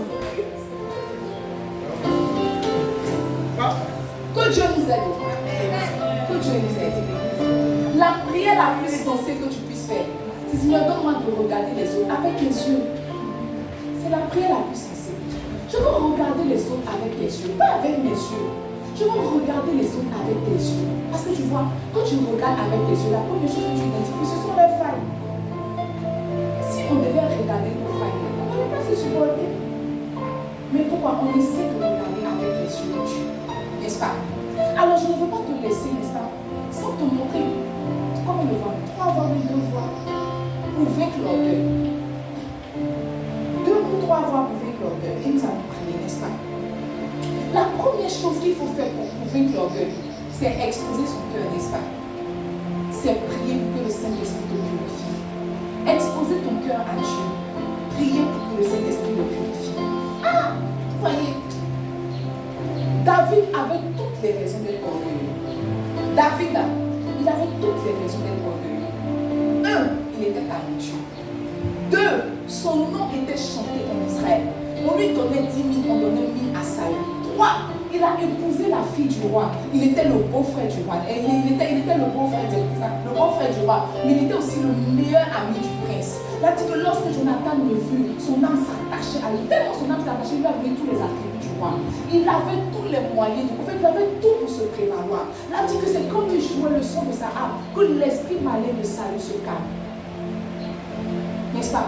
Il avait tout fait, son orgueil pouvait se baser sur toutes ces choses-là. Mais regardez la qualité de ses prières. Comme moi, Psaume 139. Oh, regardez la qualité de ses prières. Vous voyez, il n'était pas rempli d'orgueil. Pourquoi? Parce qu'il exposait son cœur à Dieu. Psaume 139, verset 23, il dit, sonde-moi, oh Dieu, connais mon cœur. Il dit, Seigneur, sonde-moi, connais mon cœur. Sonde-moi, connais mon cœur. Je suis venu déposer mon cœur à tes pieds. Sonde-moi, connais mon cœur, éprouve-moi et connais mes pensées. Va dans le verset 4. Il dit, regarde si je suis sur une mauvaise voie et conduis-moi sur la voie de l'éternité. Regarde si je suis sur une mauvaise voie et conduis-moi sur la voie de l'éternité. Oh, s'il y a une chose que notre Dieu sait faire, c'est faire miséricorde. Sauf que quand tu viens dans sa présence, tu fais tout sauf exposer ton cœur.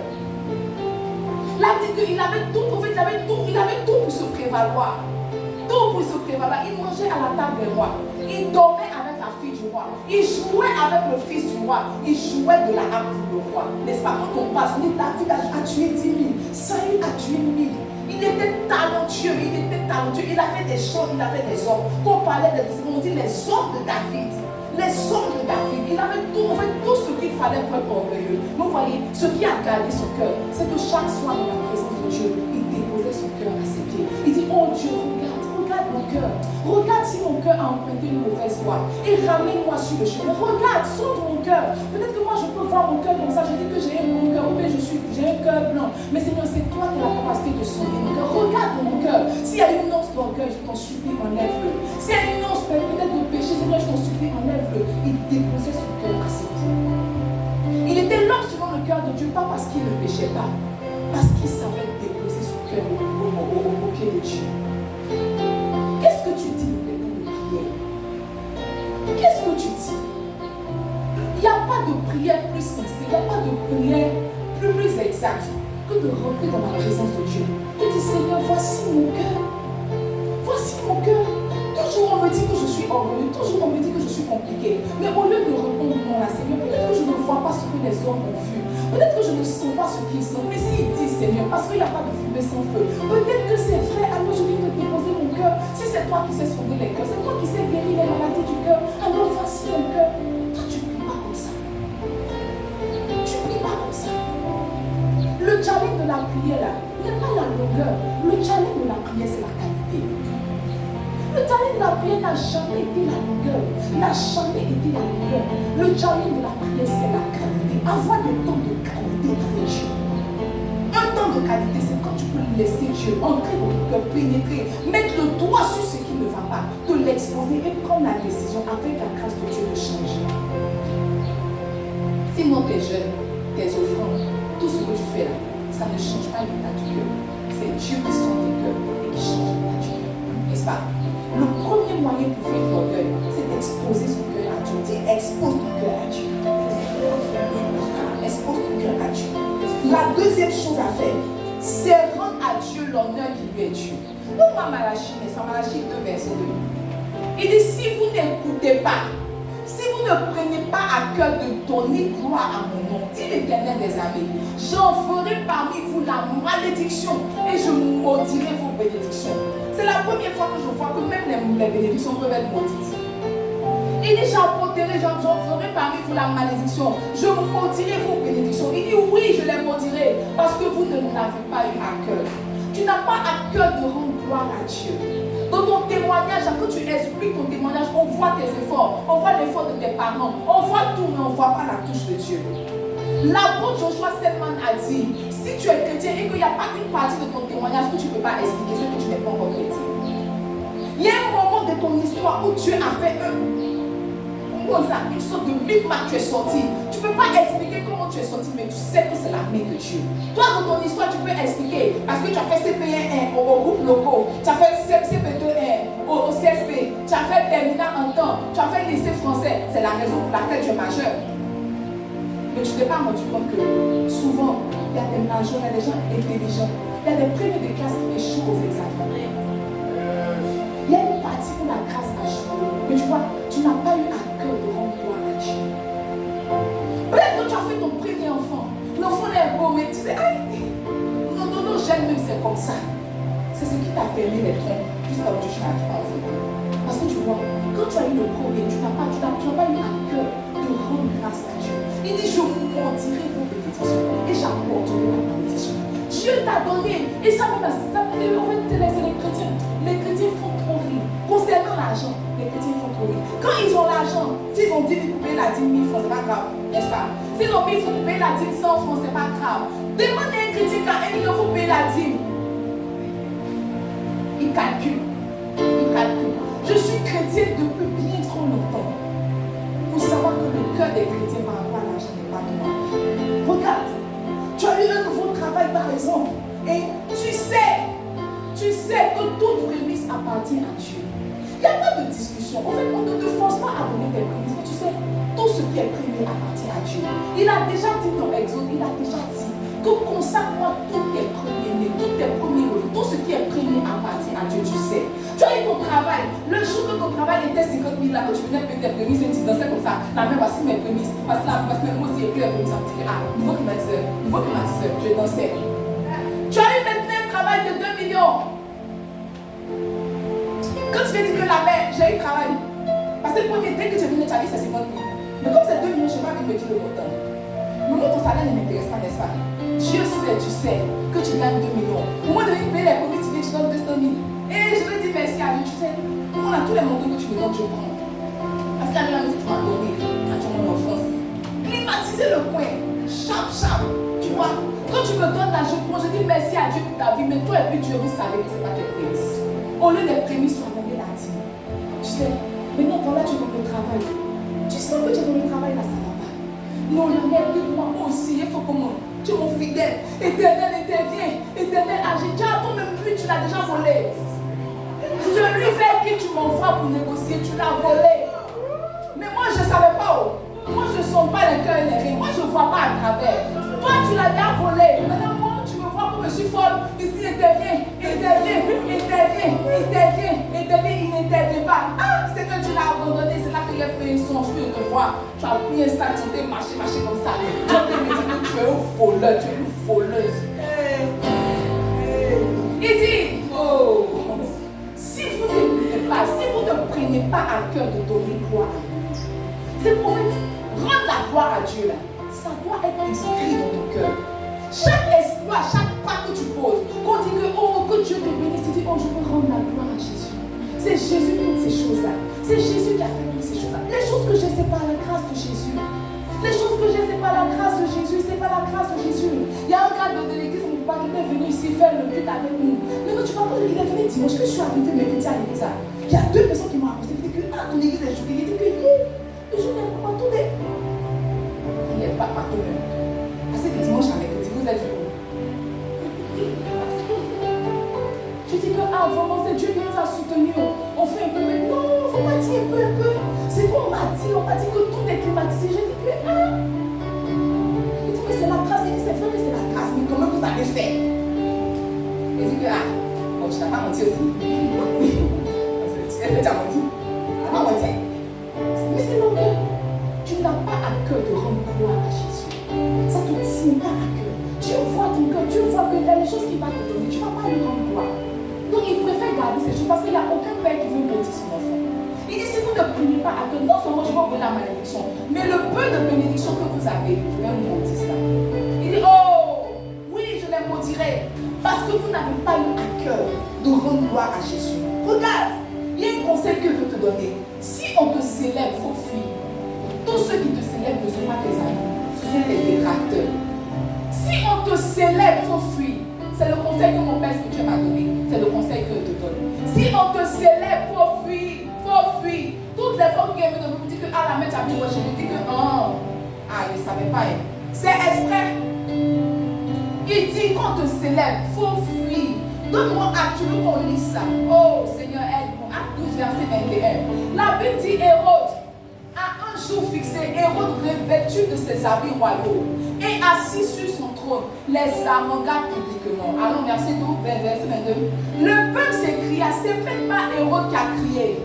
Hérode passait dans son beau vêtement. C'est même pas Hérode qui a crié, c'est même pas Hérode qui a dit regardez-moi. La Bible dit le peuple s'écria, voix d'un Dieu et non d'un homme. Si quelqu'un peut te mettre dans le problème, c'est ton ami. Ah ma soeur, ouais, il ne savait pas que tu chassais les démons comme ça. Tu dis comme non. L'onction même, j'ai toujours dit ça. Attention. Un temps, on faisait les essais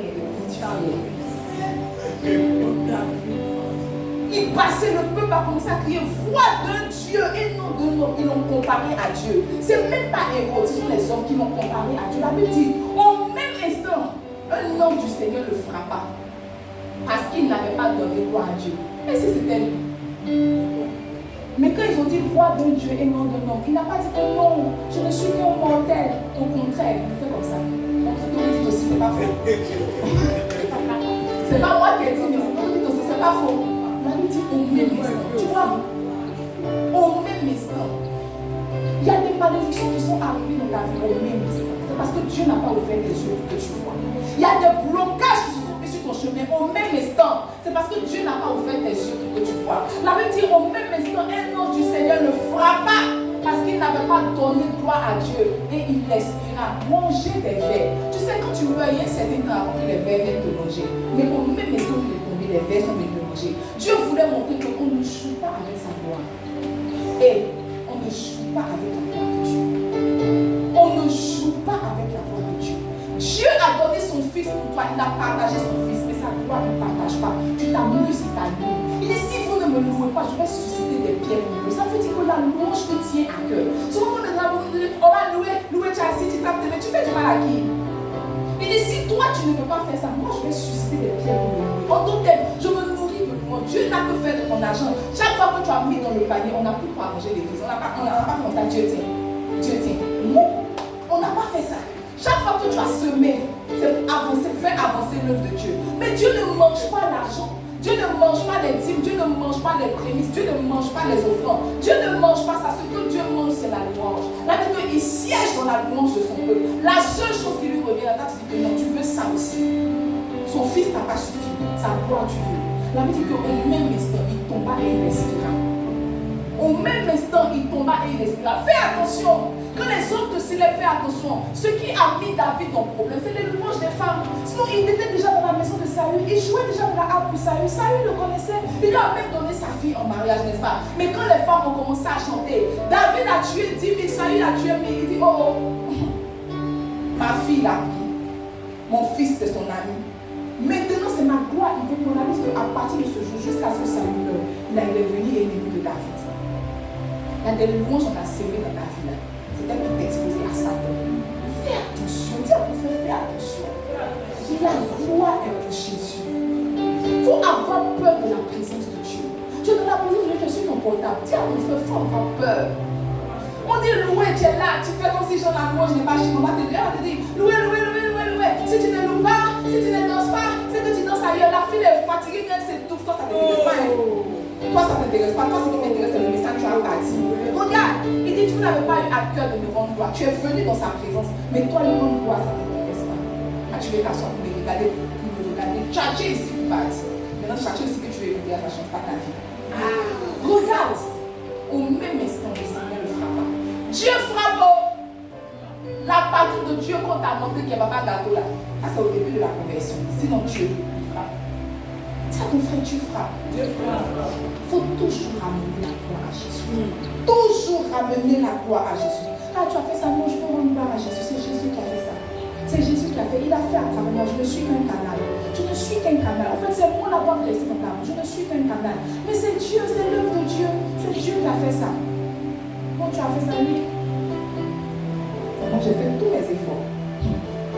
La troisième chose, pour lutter, sinon pour vaincre l'orgueil, dis à ton frère, meurs à toi-même. Meurs à toi-même. Meurs à toi-même. Meurs à toi-même. Depuis cet moment, le Seigneur est en train de m'enseigner sur la mort. En fait, je comprenais la mort avant. Mais maintenant, je comprends mieux la mort. Une fois, j'étais couchée et Dieu m'a dit, tu vois, Dieu m'a dit, tu sais pourquoi je vous demande de mourir? C'est parce que vous ne pouvez pas supporter. En fait, la mort n'est même pas de Dieu. La mort est de toi. Suivre Dieu, c'est tellement difficile, c'est tellement un poids, c'est tellement pesant que la solution qu'il t'a donnée de ne pas ressentir, c'est la mort. Il m'a expliqué comme ça que la mort est, en fait, la mort est à ton avantage. Le premier avantage de la mort, c'est que tu ne ressens rien. Le deuxième avantage de la mort, c'est que quand tu tombes en terre, tu finis par te coucher. Dis à ton frère, meurs en toi-même. Dis à ton frère, meurs en toi-même. Dis-lui, meurs en toi-même. Regarde, la raison pour laquelle tu as une autre opinion de toi, la raison pour laquelle tu te définis par tes acquis, la raison pour laquelle tu te sens trop sain, tu te sens trop fort, tu te sens trop beau, tu te sens trop riche, tu te sens trop jeune, c'est parce que tu as oublié tes origines. D'accord, tu as oublié. Tu as oublié tes origines. Dis-le, tu as oublié. Maintenant, laisse-moi te rappeler tes origines. Donne-moi Genèse 2, verset 7. Et ça, non. Comme on dit Genèse 3, verset 19. La Bible dit, l'Éternel Dieu forma l'homme de la poussière de la terre. Dis avec moi. L'Éternel Dieu forma l'homme de la poussière de la terre. Faut dire avec moi. L'Éternel Dieu forma l'homme de la poussière de la terre. Il souffla de ses narines un souffle de vie. Et l'homme devint un être vivant. Donne-moi 3:19. Mais l'Éternel Dieu appela l'homme et lui dit, ma soeur, 19, pardon.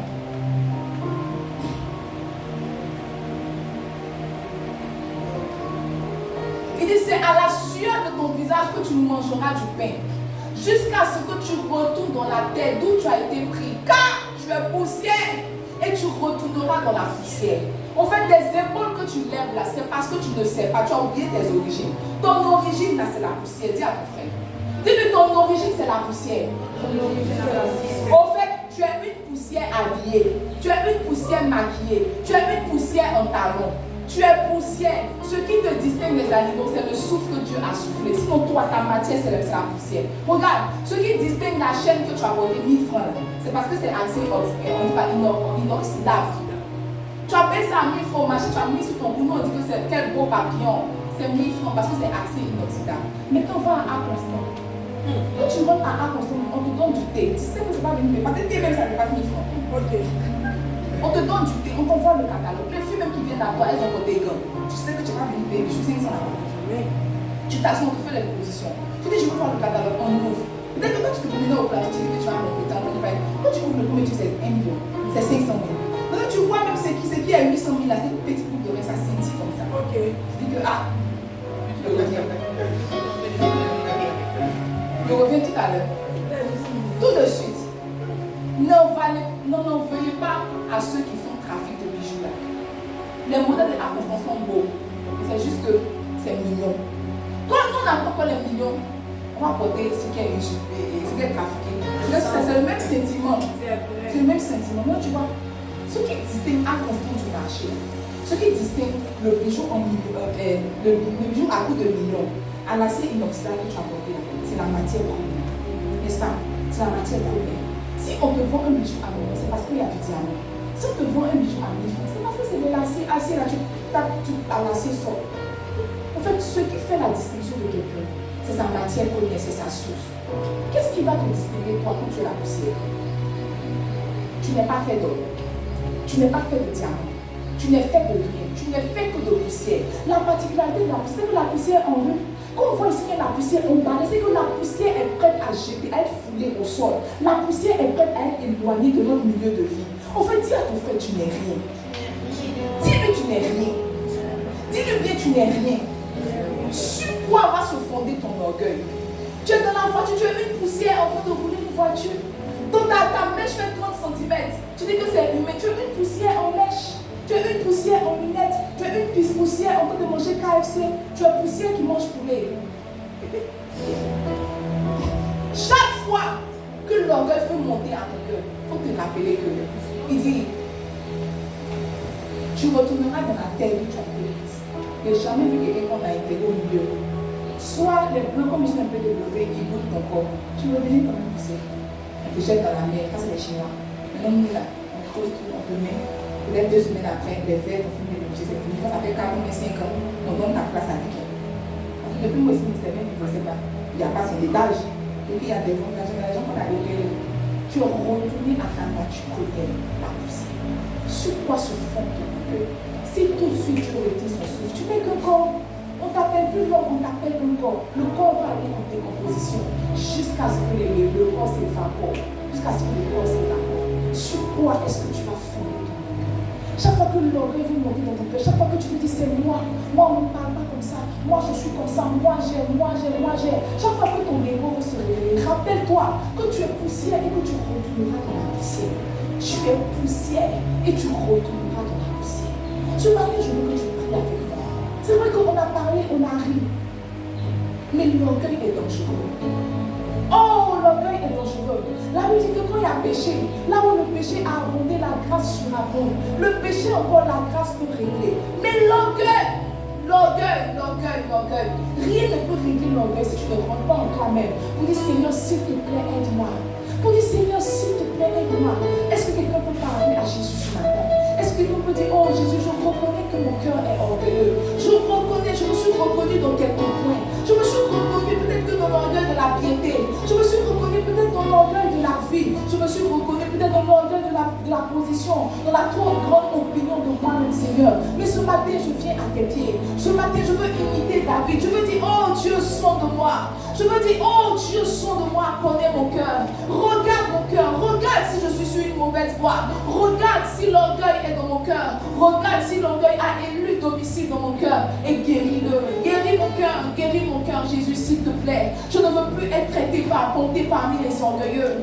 Je ne veux plus être compté parmi les orgueilleux. Est-ce que quelqu'un peut parler à Dieu ce matin? Parle à Dieu ce matin. Lihafa supraya comme de l'os canté. Chilifraya di la fusca pala ta braske tiba. Oh Dieu, voici nos cœurs ce matin. Nos cœurs sont tortueux, Jésus. Nos cœurs sont orgueilleux, Jésus. Seigneur, nous avons oublié que tu résistes aux orgueilleux. Alors ce matin, nous venons à tes pieds. Alors ce matin, nous venons déposer nos cœurs à tes pieds. Seigneur, nous reconnaissons que nous sommes orgueilleux. Nous reconnaissons que nos cœurs sont remplis d'orgueil, Seigneur. Alors ce matin, nous les déposons à tes pieds. Guéris nos cœurs, Jésus. Guéris nos cœurs, Jésus. Guéris nos cœurs, Jésus, s'il te plaît. Voici mon cœur, Seigneur. Voici mon cœur, Seigneur. Voici mon cœur, Seigneur. Voici mon cœur, Seigneur. Voici mon cœur. Voici mon cœur, Seigneur. Je viens le déposer à tes pieds. Est-ce que quelqu'un peut parler à Jésus ce matin?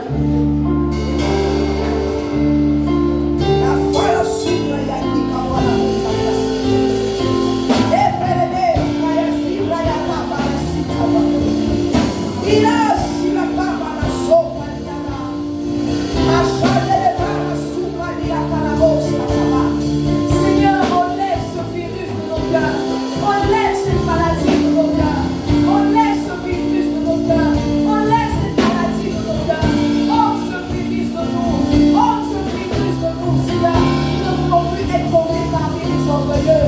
Parce que nous voulons te plaire. Parce que nous voulons être agréables. S'il te plaît, guéris nos cœurs de l'orgueil. S'il te plaît, guéris nos cœurs de l'orgueil. S'il te plaît, guéris nos cœurs de l'orgueil. Seigneur, nous reconnaissons que nous sommes orgueilleux. Alors nous devons voir nos cœurs à tes pieds.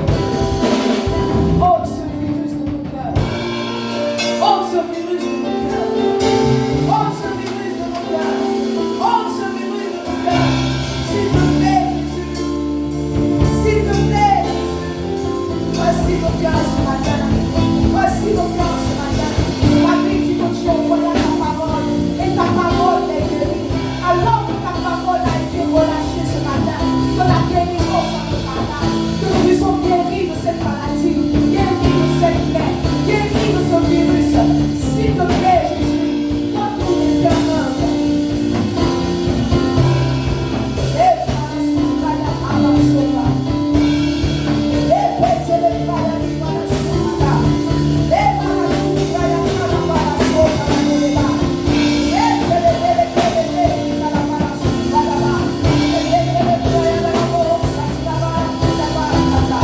Oh, voici mon cœur, Jésus. Voici mon cœur. Voici mon cœur. Ce matin, guéris-le. Guéris-le, guéris-le, Seigneur. Oh, tout soit orgueil. Oh, tout soit orgueil. Fais-nous grâce. Fais-nous grâce. Fais-nous grâce. Fais-nous grâce. Fais-nous grâce. Fais-nous grâce. Fais-nous grâce. S'il te plaît, s'il te plaît, s'il te plaît, Jésus. Merci pour ton onction qui nous guérit. Merci pour l'orgueil qui est monté de nos cœurs. Merci pour ta grâce. Merci pour ta faveur. Dans le nom de Jésus-Christ de Nazareth, nous avons prié. Nous disons tous Amen. Nous disons tous Amen. Alléluia. Est-ce que tu peux acclamer le Seigneur?